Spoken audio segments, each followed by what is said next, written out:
Assalamualaikum warahmatullahi wabarakatuh. Selamat pagi, selamat siang, dan selamat malam buat kalian semuanya. Jumpa lagi bersama saya, Kiwil Arif, di serial kuliah pembentukan karakter. Dan pada pertemuan kali ini, kita akan melanjutkan apa yang sudah kita bahas pada dua pertemuan sebelumnya. Pada kali ini, kita akan bahas kebiasaan atau habit yang ketiga dari model habitnya Stephen Covey, ya, Seven Habit for Highly Effective People. Judulnya apa, ya, atau habitnya apa? Habitnya adalah dahulukan yang utama, ya, put first thing first. Kira-kira itu bahasa Inggrisnya. Kita akan mulai, ya. Mari sama-sama kita simak. Nah, sebelum kita lanjut lebih dalam, kita ingin mengingatkan terlebih dahulu nih. Kita coba ingat-ingat lagi Seven Habits modelnya Stephen Covey seperti apa untuk bisa menjadi pijakan ataupun landasan pembelajaran kita dalam satu semester ini. Ya, di dua pertemuan sebelumnya kita sudah membahas habit yang pertama dan juga habit yang kedua. Ya, kita akan bahas habit yang ketiga pada kesempatan kali ini. Seperti biasa, Seven Habits dimulai dari tiga tahapan ya dalam pengembangan diri manusia ya, mulai dari bagaimana manusia itu diawali dengan fase ketergantungan, kemudian dari fase ketergantungan menuju ke fase kemandirian, dari fase kemandirian menuju ke fase kesaling tergantungan. Dan di setiap antar fasenya ada beberapa habit yang perlu untuk dibiasakan untuk bisa mengantarkan kita menuju satu tahapan ke tahapan berikutnya. Seperti halnya dari ketergantungan, ya, butuh yang namanya kemenangan pribadi, di mana kemenangan pribadi ini kita membutuhkan tiga habit apa saja, ya, nanti kita akan bahas. Kemudian dari kemandirian ke ketergantungan, kita juga butuh kemenangan publik. Kemenangan pribadi kita butuh menjadi seorang atau menjadi individu yang proaktif. Kemudian yang kedua adalah mulai dengan akhir dalam pikiran, seperti yang kita bahas pada pertemuan sebelumnya. Dan yang ketiga, untuk pertemuan kali ini kita akan bahas terkait tentang dahulukan yang utama. Nanti pada pertemuan-pertemuan berikutnya kita akan bahas habit yang keempat, berpikir menang-menang, berusaha mengerti terlebih dahulu baru dimengerti, dan juga yang keenam adalah wujudkan sinergi, di mana keenam habit ini diliputi atau diselubungi ataupun dilingkupi dengan habit yang ketujuh nih. Apa itu? Asah gergajimu, sharpen your saw, seperti itu. Kita akan masuk ke dahulukan yang utama. Mari sama-sama kita simak. Oke, sebelum kita masuk lebih dalam terkait tentang habit yang ketiga, kita coba review dulu kali ya untuk habit yang pertama dan juga habit yang kedua. Habit yang pertama, be proactive people atau menjadi seorang yang proaktif ya. Di mana kata kuncinya adalah setiap diri adalah pemimpin. Setiap diri adalah pemimpin. Kenapa kata-kata pemimpin menjadi hal yang kita perlu garis bawahi di habit yang pertama? Karena pemimpin itu identik dengan tanggung jawab. Pemimpin itu bagaimana bisa memiliki responsibility terhadap apa yang harus dikerjakan, apa yang diamanahkan kepadanya. Nah, menjadi pemimpin sudah pasti menjadi seorang yang proaktif. Ya, yang mana kita ingat di habit yang pertama, menjadi orang proaktif itu kita perlu bedakan nih, ya, menjadi orang yang proaktif dengan reaktif. Jangan sampai kita menjadi orang reaktif nih. Orang yang ketika ada stimulus tanpa berpikir panjang kita respon, ya. Kita nggak tahu tuh responnya negatif atau positif tuh. Yang penting secara cepat kita respon. Nah, bisa jadi respon yang kita keluarkan saat itu tidak secara matang kita pikirkan sehingga bisa dimungkinkan banyak memberikan kita dampak yang negatif. Nah, beda dengan kita menjadi orang yang proaktif, kita mikir terlebih dahulu. Kita memikirkan terlebih dahulu kira-kira kalau saya buat atau kalau saya melakukan ini, apa yang akan terjadi selanjutnya?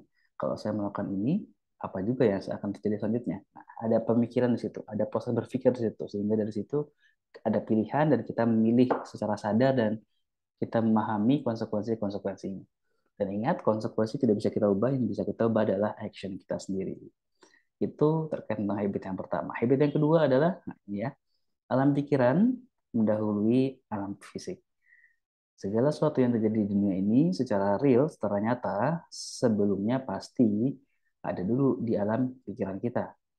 Ya, kalau misalkan kita coba ambil analogi, coba perhatikan benda di sekitar kita deh.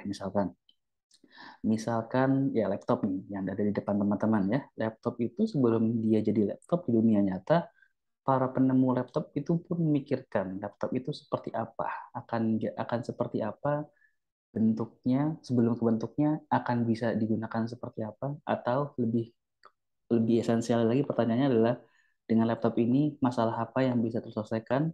Nah, kira-kira itu. Jadi semuanya dibayangkan dulu, semuanya divisualisasi dulu dalam pikiran kita sebelum nantinya dinyatakan, direalkan dalam dunia yang sebenarnya. Nah, ini habit yang kedua ya, alam pikiran mendahului alam fisik. Dengan begitu, kita perlu mendorong diri kita untuk jangan takut untuk bermimpi. Bermimpilah, gitu ya, bermimpilah. Bermimpilah, visualisasikan itu. Kalau punya perencanaan-perencanaan jangka panjang, silahkan bisa tuliskan, silahkan bisa dibayangkan, digambarkan sedetail-detailnya sehingga itu jadi pijakan teman-teman untuk bisa melangkah ke depan. Ini ya, habits yang kedua. Nah, sekarang kita masuk ke habit yang ketiga. Ya, nah tadi kalau kita bicara habit yang ketiga ya, put first thing first atau bagaimana kita bisa menempatkan yang penting itu lebih awal gitu ya. Nah, ini ada kaitannya dengan yang namanya manajemen diri.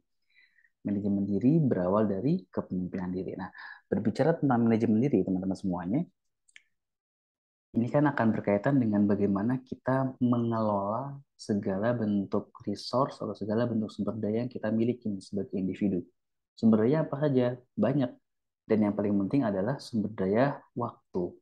Nah, waktu yang terbatas, waktu yang tidak bisa berulang, ya haruslah dimanfaatkan sedemikian rupa sehingga oleh kita ya bisa lebih efektif penggunaannya agar bisa didapatkan hasil-hasil yang sesuai dengan apa yang kita inginkan.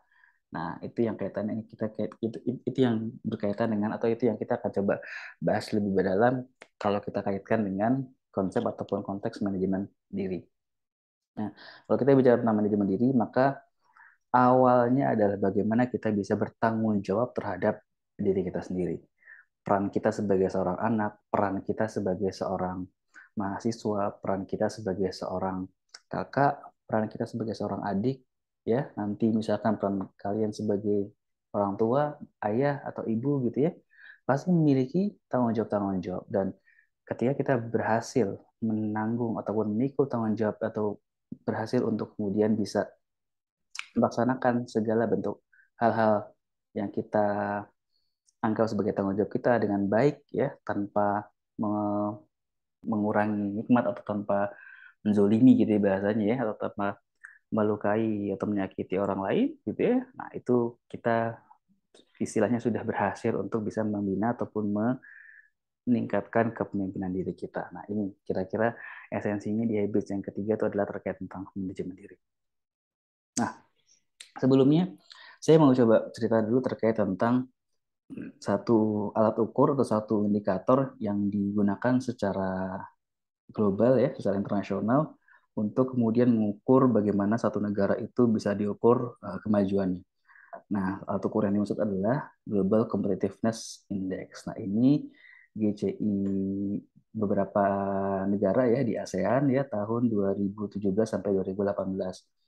Nah, di sini dibandingkan antara Indonesia dengan beberapa negara ASEAN.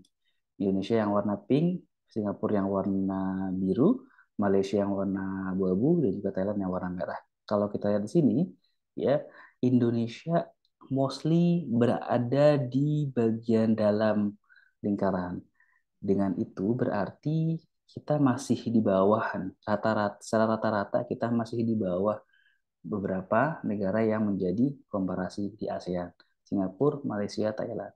Hanya beberapa saja yang mungkin kita hanya beberapa aspek saja yang kita kemudian mungkin unggul dibandingkan dengan negara yang lain. Seperti apa? Misalkan di sini ya, aspek ukuran ekonomi jelas ya, kita lebih besar karena kita juga ditopang oleh jumlah manusia yang banyak gitu ya di ASEAN. Kita yang paling banyak ASEAN bahkan se-Asia pun kita setelah Cina dan India, kira-kira seperti itu. Nah, udah praktis cuman ukuran ekonomi saja yang besar, sisanya kita di bawah, ya, di bawah ketiga negara tersebut. Nah, hal ini menjadi satu indikasi yang apa ya, em, patut menjadi catatan buat kita bersama, evaluasi buat kita bersama, ya. Kenapa kok bisa seperti ini, gitu ya? Kenapa kok bisa seperti ini? Kenapa Indonesia dengan segitu banyak, dengan segala macam resource yang dimiliki, apalagi sumber daya alamnya ya, yang begitu kaya, ya, bahkan dari ujung Sabang sampai ujung Merauke, ya, begitu melimpah segala bentuk SDA-nya, sumber daya alamnya, tapi kok kenyataannya secara ukuran ini, yang Global Competitiveness Index ini masih di bawah nih, itu terutama terutama dibandingkan dengan Singapura, Malaysia, dan Thailand. Apalagi kalau kita coba bandingkan dengan negara baju lainnya di Eropa ataupun di Amerika. Nah, ini menjadi tantangan buat kita semuanya, apalagi buat teman-teman nih, ya, calon lulusan-lulusan STT yang kemudian nanti bisa bisa lari ke atau bisa mendirikan startup yang keren gitu ya, ataupun bisa bergabung ke BUMN ataupun ke perusahaan-perusahaan multinasional corporate seperti itu. Nah, ini menjadi satu challenge yang harus sama-sama kita pahami dan kita coba temukan gimana caranya kita bisa bangkit. Nah, kalau kita lihat ini, kok bisa seperti ini ya? Walaupun kalau kita perhatikan lebih dalam, kita dengan negara-negara itu sama, memiliki waktu yang sama, ya, memiliki 86.400 detik di setiap tahunnya. Gitu ya, 86.400 detik di setiap tahunnya.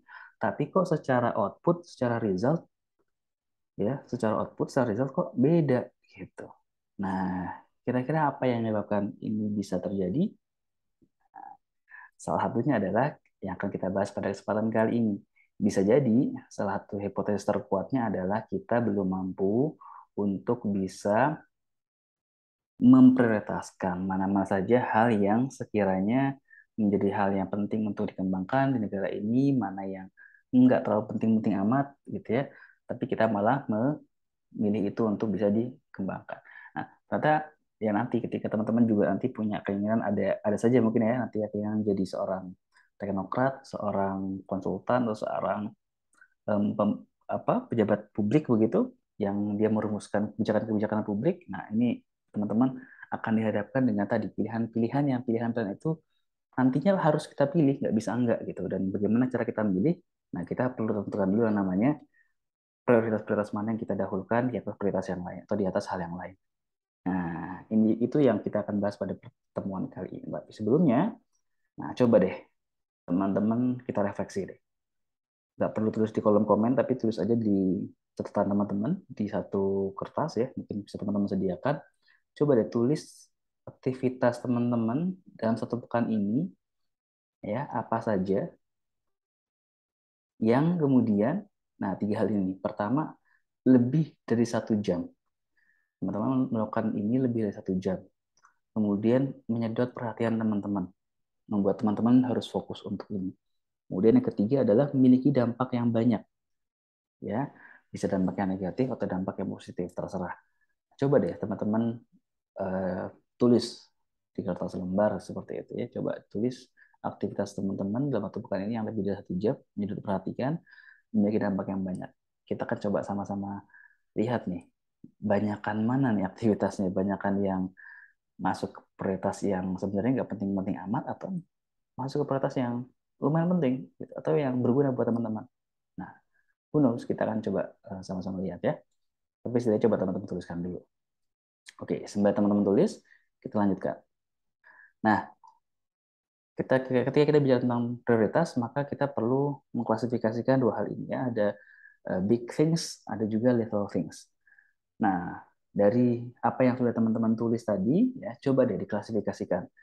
Mana hal-hal yang masuk ke dalam daftar teman-teman ini, yang teman-teman lakukan dalam satu pekan, belakang ya, lebih dari 1 jam kalian lakukan, mendapat perhatian dan memiliki dampak yang banyak, ataupun pengaruh yang banyak, entah negatif atau positif, coba deh dituliskan.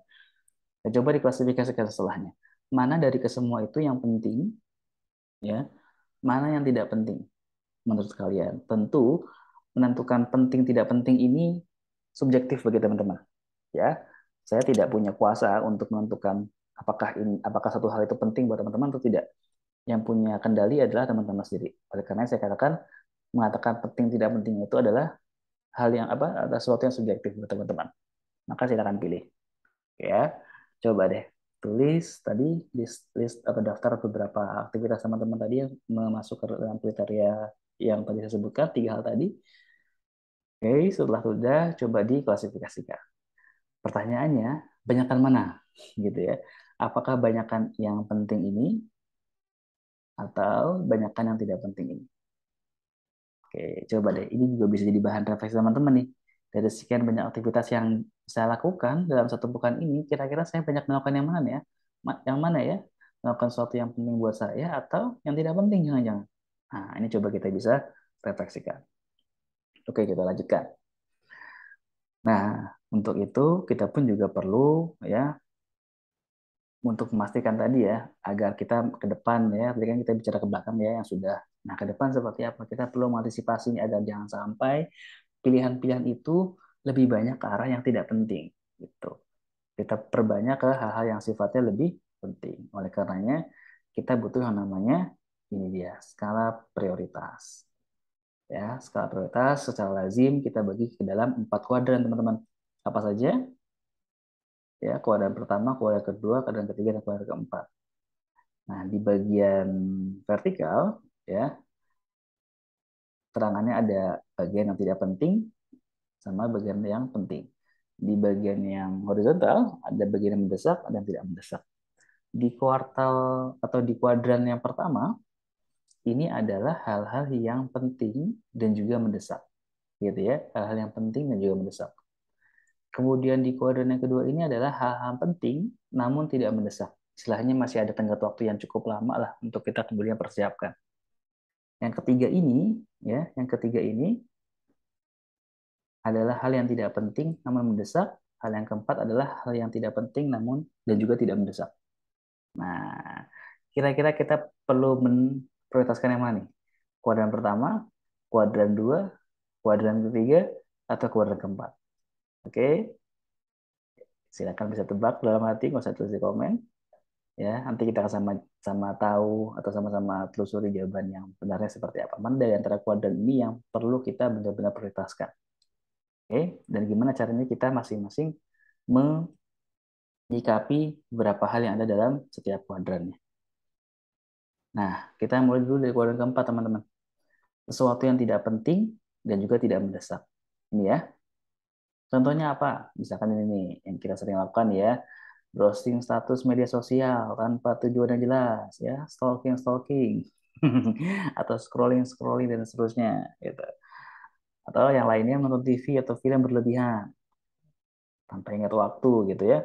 Nah, kemudian mendengar musik berjam-jam atau aktivitas-aktivitas pelarian yang membuat kita lari di tanggung jawab, misalkan seperti itu. Nah, itu ada di kuadran keempat. Ini contoh ya, lagi-lagi saya sampaikan ini contoh. Dan bisa jadi teman-teman punya punya aktivitas lain juga nih yang masuk ke dalam kuadran keempat ini. Jadi intinya kuadran keempat ini adalah sesuatu yang tidak penting dan juga tidak mendesak untuk kita lakukan. Solusinya adalah kita perlu untuk kemudian hindari dan juga tinggalkan. Sebisa mungkin kita hindari dan juga tinggalkan. Oke, kuadran keempat sudah. Kita masuk ke kuadran ketiga, bergeser ke sebelah kiri. Contohnya apa? Sesuatu yang tidak penting namun mendesak, ya. Menjawab telepon, gitu. Menjawab telepon walaupun kita tahu tidak telepon itu dari siapa, tapi secara etika kita perlu nih untuk bisa mengangkat telepon tersebut. Karena mendesak ya, kalau kalau nggak diangkat kan berarti udah berapa kali dering sudah selesai begitu kan ya. Jadi harus segera mungkin. Kemudian bertemu teman lama mungkin begitu ya. Wah, nggak terlalu penting ya, tapi mendesak nih karena temannya lagi pas di Jakarta nih misalkan nih, jadi harus ditemuin atau rapat-rapat yang banyak. Nah, gitu dengan rapat. Apalagi teman-teman nantinya akan berorganisasi ya. Banyak organisasinya nih di kampus ataupun di luar kampus. Dan ada jadwal-jadwal yang bentrok, nah, teman-teman akan menemukan hal ini. Kemudian menghadiri undangan-undangan. Nah, gitu ya. Jangan teman-teman nanti setelah lulus kuliah banyak undangan-undangan nikah ya yang hadir dari temannya teman-teman gitu kan. Wah, banyak banget nih harus ada lagi ya berbentrokan dengan hal-hal yang lain juga ya, agenda keluarga dan seterusnya. Nah, itu teman-teman perlu coba untuk atur.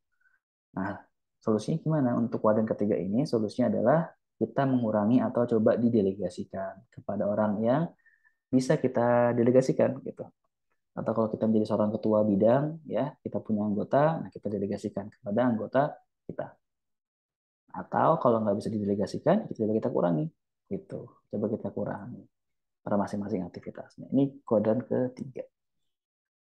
Kita masuk ke kuadran kedua. Kuadran kedua ini adalah sesuatu yang penting namun tidak mendesak. Penting namun tidak mendesak. Contohnya apa? Nah ini ya, belajar rutin, persiapan rapat, ya, melakukan evaluasi, istirahat yang benar.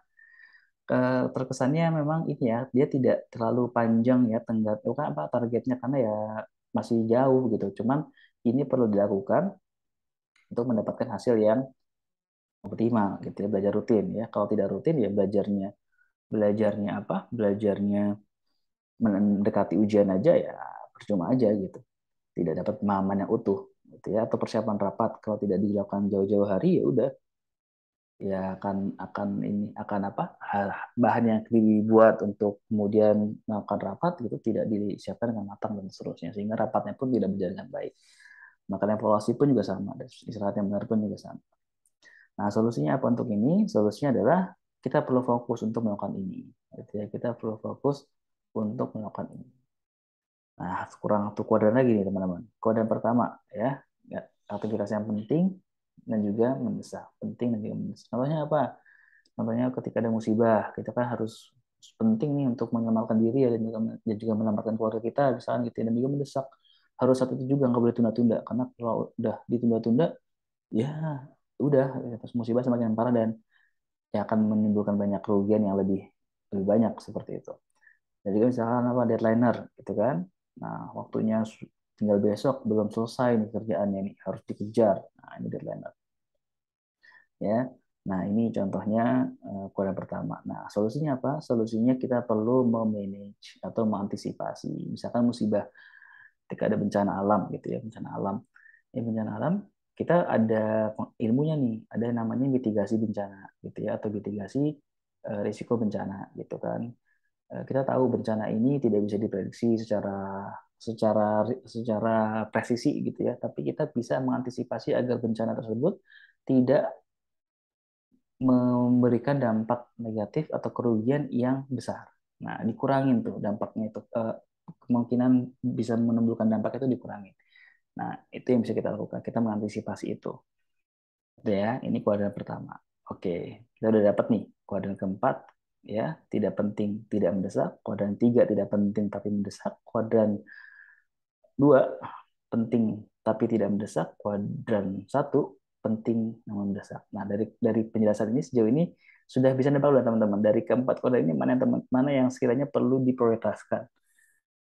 Oke, ayo mana yang prioritaskan ya? Mana diprioritaskan untuk kebaikan diri teman-teman nih, untuk pengembangan diri teman-teman. Itu dalam konteks bagaimana teman-teman menjadi seorang yang punya karakter. Oke, silakan tebak. Satu, dua, tiga, atau empat. Kita akan temukan jawabannya nih. Ini ya, kuadrannya. Kuadran mana yang harus kita upayakan? Ternyata adalah kuadran kedua. Oke, siapa yang benar nih? Ya, nah selamat ya bagi yang benar ya. Yang benar adalah kuadran kedua. Jadi kenapa kuadran kedua? Karena ya tadi, memang secara secara aktivitas kita hal-hal yang tidak bisa langsung kita dapatin resultnya, tapi kita perlu lakukan dari jauh-jauh hari atau dari jangka waktu yang agak panjang supaya apa? Supaya mendapatkan hasil yang kontinu, hasil yang terakumulasi pada titik tertentu sehingga kita mendapatkan hasil optimal di kemudian hari. Nah, begitu. Nah, ini ya yang kita perlu upayakan lebih ekstra adalah yang kuadran kedua. Karena tadi ya solusinya adalah kita perlu fokus untuk melakukan ini. Gitu. Kita perlu fokus.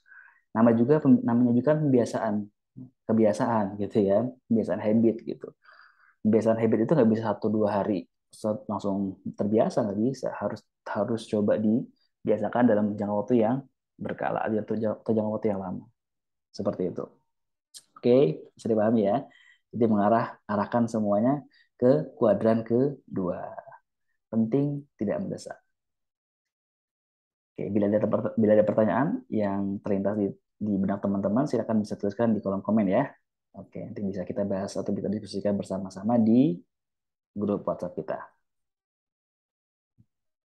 Nah, ini kodenya lagi. Nah, ini beberapa istilah ya dan beberapa penyebutan atau labeling buat mereka-mereka yang ada di setiap kuadrannya.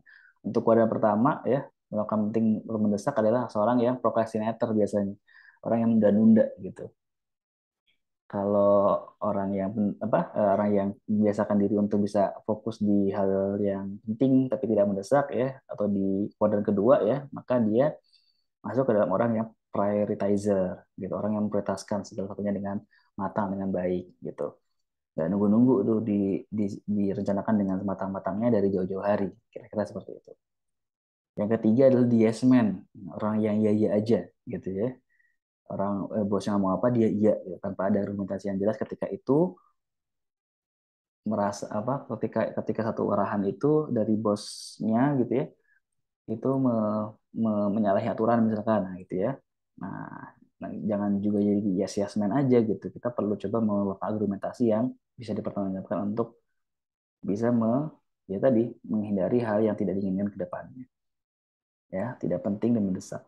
Dan tidak penting tidak mendesak adalah the slacker. Nah, slacker ini ya orang yang inilah ya, orang yang sia-sia lah ibaratnya gitu ya, orang yang sia-sia. Nah, tadi ya, yang delapan adalah kuadran pertama perlu di manage, kuadran kedua itu perlu fokus, kuadran ketiga itu perlu di delegate, kuadran keempat adalah dump, dibuang, dihindari. Gitu, teman-teman. Nah, coba deh teman-teman buat deh di kertas yang teman-teman sudah siapkan tadi, coba peran yang kita masing-masing miliki sejauh ini ya, sebagai mahasiswa, sebagai seorang anak, sebagai seorang anggota organisasi. Coba deh tuliskan kira-kira yang menurut teman-teman jadi target tekanan apa aja. Coba deh. Atau mungkin teman-teman mau nambahin peran lain, silakan. Jadi seorang adik atau jadi seorang kakak gitu ya. Target tekanannya apa? Silakan. Coba deh. Biasakan untuk kemudian merencanakan apa yang perlu kita lakukan dalam jangka waktu yang cukup lama. Tidak tidak tidak mendadak ya. Itu supaya kita bisa mempersiapkan sedari awal. Coba kita tulis masing-masing. Silakan, nggak perlu di post di mana-mana ya. Silakan dituliskan. Jadi disimpan pribadi masing-masing aja. Kalau bisa disimpan ya, disimpan baik-baik. Dan kalau bisa juga ditaruh di tempat yang sering kelihatan bersama dengan tugasnya kemarin tuh ya. List beberapa mimpi kalian gitu kan, 10 mimpi ya. Nah, silakan deh dituliskan juga. Mengatur prioritas ini untuk kita latihan nih untuk mengatur prioritas kita. Nah, selain itu juga tempatkan prioritas pada jadwal harian. Nah, prioritas yang tadi ini kan udah di list nih, satu 2 3 jadi mahasiswa ya, jadi anak, satu 2 3 atau 4 atau 5 serah. Pengurus harian juga sama. Nah, coba deh dipetakan. Itu. Misalkan tadi yang jadi seorang mahasiswa, dengan penganannya dia harus mengirimkan tugas atau mengerjakan tugas dari dosen, gitu kan? Harus ditaruh di hari Jumat. Nah, hari Jumat deadline berarti ngerjainnya harus dari Senin misalkan, atau harus dari Sabtu sebelumnya. Nah, kira-kira gitu. Jadi harus diatur sedemikian rupa di jadwal kita. Gitu. Kalau kita ya seringkali mengevaluasi target harian atau target pekanan, wah itu bagus banget tuh, sudah terbiasa untuk itu. Tinggal kita poles lebih halus lagi. Nah, ini ya quote-nya nih. Life begins at the end of your comfort zone. Nah, ini yang menarik nih, teman-teman. Yang perlu digarisbawahi adalah terkait tentang comfort zone ini. Masing-masing kita tuh pasti punya comfort zone, tidak terkecuali ya. Nah, kadang-kala comfort zone ini yang bisa jadi melenakan kita, gitu, melenakan kita untuk melakukan hal yang lebih bagus, lebih besar atau lebih baik daripada yang sekarang. Nah, kira-kira ini gambarannya. Ini comfort zone kita, ya. Tapi di luar ternyata kita nggak pernah tahu nih bahwa di sini ada hal yang lebih bagus atau hal-hal yang baik atau mutiara-mutiaranya ada di sini semua nih. Atau kalau di sini bahasanya where the magic happens. Gitu. Kita nggak berani keluar dari cangkang yang kita buat sendiri sesungguhnya. Gitu. Padahal di luar sini ya ada area yang wah, luar biasa manfaatnya, luar biasa hal-hal kebaikannya gitu ya, luar biasa benefit-benefit yang akan diberikannya, yang akan didapatkannya dan seterusnya. Nah, ini yang menjadi perhatian kita. Ini gambarannya ya. Nah, ini comfort zone kita. Nah, kita di sini nih. Keraguan nih, mau nembus keluar atau mau tetap di sini aja nih. Nah, kita perlu nih pelan-pelan keluar ya dari comfort zone kita, masuk ke dalam area yang namanya risk zone atau zona risiko. Di mana di sini ya semua tuh berubah ya. Dan kita kalau kita coba apa istilahnya fokus, kalau kita coba benar-benar kawal segala bentuk aktivitas yang kita kerahkan ya di area-area yang risk zone ini atau yang orange ini ya ya kita akan menjadi orang yang bertumbuh gitu dan kita menjadi orang yang akan bertransformasi dan semoga karya yang lebih baik tentunya ya. Seperti itu risk zone. Ingat terkait tentang yang kemarin pertemuan sebelumnya masing-masing kita juga punya yang namanya area of control dan yang bisa kita lakukan adalah fokus untuk memperbesar area of control kita ya yang tadinya area of controlnya kecil makin lama makin besar makin besar makin besar menghabisi ataupun mengecilkan ya yang tadinya area of concern kita makin lama makin kecil. Nah, sama halnya dengan ini. Comfort zone kita bisa diartikan juga area of control kita gitu. Makin kita coba untuk perlu dibesarkan area of controlnya sampai pada titik di mana kita bisa bertanggung jawab secara lebih besar. Nah, ini ya. Nah, ini kira-kira gambaran lainnya. Comfort zone ya identik dengan ya, ease, ya, relaxation, safety and security, freedom from risk, ya, things I usually do. Nah, atau kalau tadi ya risk zone atau courage zone gitu ya, di sini ada terkait tentang adventure, risk, things I've never tried, bravery, opportunity, higher duty, things I'm afraid of, ya, unexplored territory dan lain-lainnya. Nah ini ya hal yang ada di luar comfort zone kita dan kita perlu keluar dari comfort zone yang ada dalam diri kita. Nah, ini ya, comfort zone, masuk courage zone, masuk ke discomfort zone. Pasti akan tidak nyaman, pasti. Gitu. Nah, cuma memang tinggal kita kuat-kuatan nih, dan kita tahan-tahanan nih. Kita tahan nggak dengan segala hal yang ada di luar comfort zone kita. Di sini kita dari safety seeking ke arah opportunity seeking. Kita beralih dari safety mencari aman, nah ini ya, mencari aman, ke mencari kesempatan. Nah, di sini kalau teman-teman ingin menjadi seorang entrepreneur, nah udah deh, entrepreneur itu identik dengan opportunity seeking, itu mencari peluang-peluang ya yang bisa diambil untuk bisa memperluas atau membesar bisnisnya. Nah, kira-kira gitu. Nah, ini ya. Nah, bayangkan teman-teman jadi seekor ikan nih. Ikan yang dalam satu bowl gitu ya, yang sudah penuh dengan ikan lainnya. Di samping teman-teman ada bowl baru yang kosong gitu ya. Nah, teman-teman berani nggak untuk bisa loncat dari bowl yang sekarang ke bowl yang di samping teman-teman untuk mendapatkan kehidupan yang lebih layak. Kira-kira gitu. Kalau yang di bowl satu, teman-teman akan berebutan makanan. Ke bowl yang kedua, ya teman-teman udah bebas tuh, tinggal sendirian doang. Nah, gitu. Tinggal pertanyaan adalah, maukah teman-teman untuk bisa lompat ke bowl yang yang di samping teman-teman. Kira-kira gitu. Itu mungkin yang bisa saya sampaikan pada pertemuan kali ini terkait tentang habit ketiga atau kebiasaan ketiga yang diambil dari bukunya Stephen Covey ya, Seven Habits for Highly Effective People.